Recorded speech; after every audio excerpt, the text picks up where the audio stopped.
हत्या, अपहरण, लूट और बलात्कार का शिकार अगर बिहार हुआ है तो यह उन्हीं के शासनकाल में हुआ है। और आज कहीं ना कहीं बिहार जो लेबर सप्लाई राज्य के रूप में जाना जाता है, इसका भी अगर किसी के ऊपर ठीकरा फोड़ना चाहिए तो वो इसी प्रकार के लोग हैं। 23 तारीख को विपक्षी दल की बैठक थी बिहार में, और बिहार में बैठक जो है वो संपन्न हो गई और लालू यादव ने खास तौर पे कह दिया कि अब हम फिट हो गए हैं, अब भाजपा को भी फिट कर देंगे। ऐसे में हमारे साथ बात करने के लिए सुमित शशांक जी हैं, जो कि शिक्षाविद से आते हैं। इनसे बात करते हैं, जानते हैं कि लालू यादव तो कह रहे हैं कि अब बीजेपी को फिट कर देंगे। देखिए, जिन्होंने बिहार को अशिक्षा और बेरोजगारी के गर्त में ढकेल दिया हो, जिसने बिहार के एक समय अंतराल में बिहार के जनरेशन को अशिक्षा बेरोजगारी के गर्त में ढकेला हो, वो व्यक्ति कहते हैं कि फिट कर देंगे। वो हमेशा से राजनीतिक चीज़ों पर उन्होंने ध्यान दिया, परंतु बिहार की जनता के लिए, बिहार के बच्चों के लिए, बिहार के माताओं के लिए, बहनों के लिए, बुजुर्गों के लिए उन्होंने क्या किया, यह जवाब देने की आवश्यकता है। कहीं ना कहीं उन्होंने बिहार में भैंसों का चारा चोरी किया, और आपने देखा होगा कि किस प्रकार से भैंसों को फाइलों में दिखाया गया कि भैंसों को किस प्रकार से स्कूटरों पर ढोया गया है। यह तो उन्हीं के कालखंड में हो सकता था। हत्या, अपहरण, लूट और बलात्कार का शिकार अगर बिहार हुआ है तो यह उन्हीं के शासनकाल में हुआ है। और आज कहीं ना कहीं बिहार जो लेबर सप्लाई राज्य के रूप में जाना जाता है, इसका भी अगर किसी के ऊपर ठीकरा फोड़ना चाहिए तो वो इसी प्रकार के लोग हैं। लेकिन अगर कहीं ना कहीं देखा जाए तो जब से लालू यादव राजनीति में कदम रखे हुए हैं, तब से कहीं ना कहीं जब भी बीजेपी सत्ता में रहती है या फिर कहीं भी जब भी लालू प्रसाद यादव बिहार पहुंचते हैं तो कहीं सत्ता छोड़ना पड़ जाता है बीजेपी को। देखिए, ऐसा कुछ भी नहीं है। अगर कोई व्यक्ति भ्रम पाल के बैठा हुआ है तो भ्रम से बाहर निकलने की आवश्यकता है। शिक्षा हमेशा सवाल खड़े करती है, इसीलिए इन्होंने जानबूझकर बिहार के बच्चों का भविष्य जो है वो अंधकार में ढकेल कर रखा। शिक्षा व्यवस्था जो है वो बिहार में चौपट करके रखी कि ताकि अगर कोई भी व्यक्ति शिक्षित न हो और सवाल खड़े ना कर सके।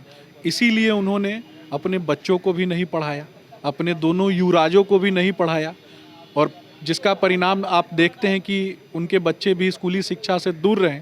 और उन्होंने दिखाया संपूर्ण बिहार को कि देखो, जब मैं अपने बच्चों को ही नहीं पढ़ाता हूँ तो तुम भी अपने बच्चों को नहीं पढ़ाओ। और कहीं ना कहीं बिहार को अशिक्षा के गर्त में, बुद्ध और महावीर की धरती को अशिक्षा के गर्त में अगर किसी ने ढकेला तो वो लालू प्रसाद जी हैं। क्या बीजेपी को लालू प्रसाद यादव से डर है? बिल्कुल नहीं।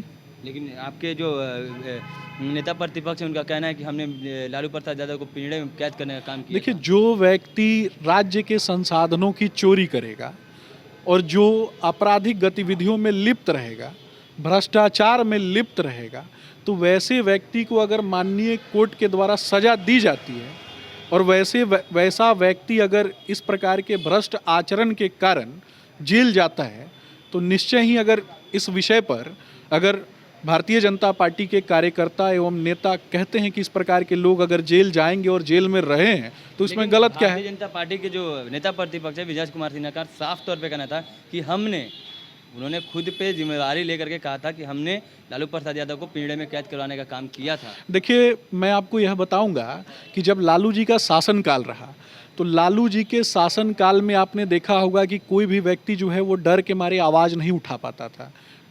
राज्य की जनता, ज़्यादातर लोग अपने घरों का निर्माण नहीं करते थे, लोग अपने घरों पे प्लास्टर तक नहीं चढ़ाते थे, क्योंकि कहीं ना कहीं लोगों को ये ना लगे कि उनके पास पैसे हैं और उनका अपहरण ना हो जाए, उनके साथ फिरौती ना मांग ली जाए। तो इस प्रकार की चीज़ों से ज़्यादातर लोग जो हैं वो डरे और सहमे रहते थे। लेकिन गरीबों का तो कहना है कि लालू प्रसाद यादव ने गरीबों और शोषितों को बोलने का आवाज़ दिया है। मैं आपको यही बताऊंगा कि गरीबों को, अगर किसी ने गरीबों के लिए, अंत्योदय के लिए अगर कार्य किया है तो वो श्रद्धेय अटल बिहारी वाजपेयी जी ने किया है। और देश की यशस्वी प्रधानमंत्री आदरणीय श्री नरेंद्र मोदी जी के नेतृत्व में अंत्योदय की लड़ाई हम लड़ रहे हैं। और भारतीय जनता पार्टी के कार्यकर्ताओं ने उस समय अपनी जान की परवाह किए बगैर इनके ऊपर एफआईआर दर्ज कराने का कार्य किया, इनके ऊपर कानूनी कार्रवाई को आगे बढ़ाने का कार्य किया। इस कारण से अगर कोई व्यक्ति, हमारे पार्टी के वरिष्ठ नेता अगर कहते हैं कि इन्हें जेल भेजने का कार्य भारतीय जनता पार्टी के नेता के द्वारा किया गया, तो निश्चय ही इसमें कोई गलत बात तो है नहीं। क्या लगता है पूरे विपक्ष, जितने विपक्ष के नेता हैं, दिग्गज नेता सारे एक हो गए हैं, क्या लगता है बीजेपी का इस बार 2024 में जाना तय है?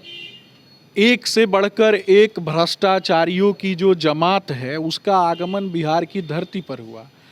टुकड़े टुकड़े गैंग की गोद में बैठे हुए लोग, भारत को खंडित करने के प्रयास करने वाले लोग, खास करके महबूबा मुफ्ती और उमर अब्दुल्ला जैसे लोग, जो कभी भी कश्मीर को, जम्मू कश्मीर को भारत का हिस्सा नहीं मानने वाले लोग, ऐसे लोगों का भारत की धरती पर और ऐसे लोगों का बिहार की धरती पर कोई स्थान नहीं है। और ऐसे लोगों को तो जेल में होना चाहिए।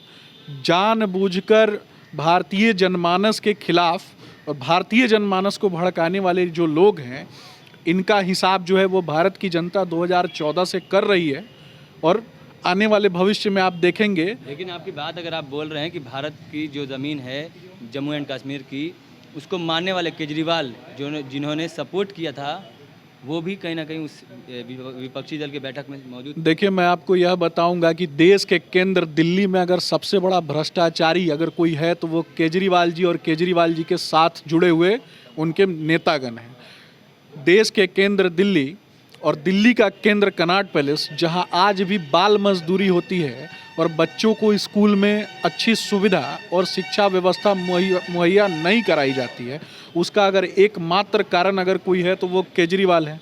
दिल्ली को लंदन और पेरिस बनाने के लिए आश्वासन देने का उन्होंने कार्य किया, परंतु आज आप देखेंगे कि दिल्ली की सड़कों पर जल जमाव और दिल्ली की सड़कें काफ़ी सुधार आया है। दिल्ली की लोगों का जो बिल है, बिजली बिल है, वो भी माफ़ किया गया। कितना परसेंट दिया जा रहा है? देखिए, झूठ और भ्रम, ये इस प्रकार से ये लोग एजेंडा फैलाते हैं। झूठ और भ्रम फैलाने का जो एजेंडा है, मैं आपको बताऊंगा कि विभिन्न प्रकार के आसन जो होते हैं उसमें गिरगिटासन जो ये लोग करते हैं, रंग बदलने वाला, और किस प्रकार से पलटीबाज लोग हैं, ऐसे लोगों से सजग और सचेत रहने की आवश्यकता है। महागठबंधन तो बोलती है कि भाजपा भ्रम फैलाती है, झूठ फैलाती है। मैं आपको बताऊंगा कि विगत 9 वर्षों में जब भी भारतीय जनता पार्टी का शासनकाल रहा, भारतीय जनता पार्टी का सेवा काल रहा, इस काल के दौरान किस प्रकार से भारतीय जनता पार्टी ने कार्य किया है, इसको क्रमबद्ध तरीके से आज 1 माह के भीतर भारतीय जनता पार्टी के कार्यकर्ता और भारतीय जनता पार्टी के नेता आम जनता के सामने जा रहे हैं, आम जनता को बता रहे हैं कि हमने क्या काम किया और आम जनता से उनके ओपिनियन ले रहे हैं कि हमें और क्या करना चाहिए और हमारी अगर कोई कमी रही है तो वो भी हमें बताएं, जिसके बाद हम अपने आप में सुधार करें।